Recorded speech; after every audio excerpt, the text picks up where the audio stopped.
So the last couple of weeks have been pretty productive for me. I've finished this feather painting, which was my Kennedy Art Prize submission. And so this is a reel that I put on Instagram of the sort of the production. I took some clips throughout the process that I'd put on reels and pieced them together to do a sort of start to finish kind of thing. Obviously involved some coffee drinking along the way and a little bit of focus. And this was the final image. This is an acrylic painting on canvas, and it's of a small soft downy feather, really focusing on the fluffy element of it. And this water droplet, which is the first time I've actually painted the water drop in free fall.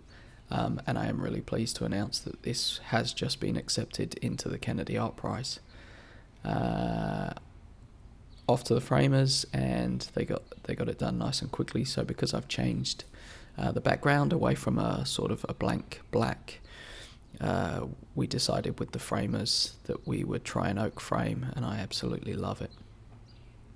It really sets off the work and sort of makes it a bit of a feature. So I think there's something that we might stick with throughout future works. And no rest, straight on to the next work, which is going to be a beautiful big urchin. Again, just transitioning away from that sort of blank black background.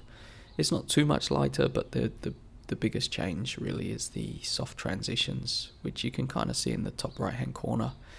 Here, some lighter parts and some darker parts, and it just really gives a bit of depth to the background. And so a one-day session, blocking it in. I sketch out the work in advance, and so I block in that to keep the form and make sure that as I paint through that I've kept the sketch with the details how I want it, and make sure that everything is sort of the right shape and the right curvature and everything, especially with these urchins.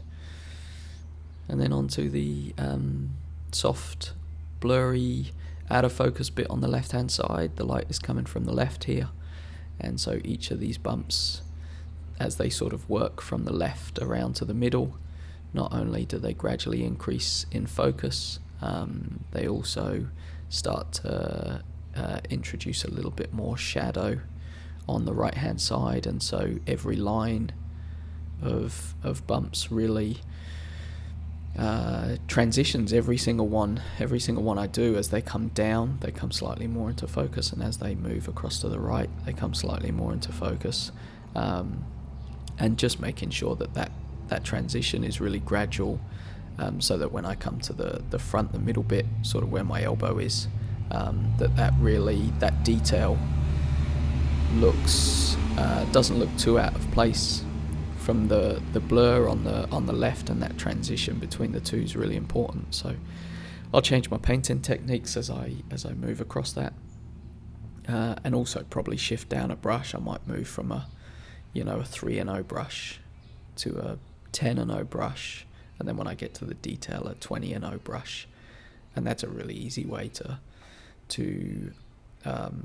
get that gradual transition, is just to shift down brush as I go.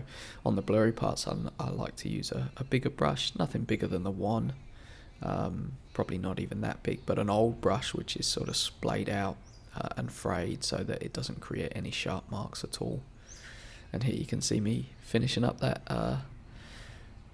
bump, and we'll head into the next week.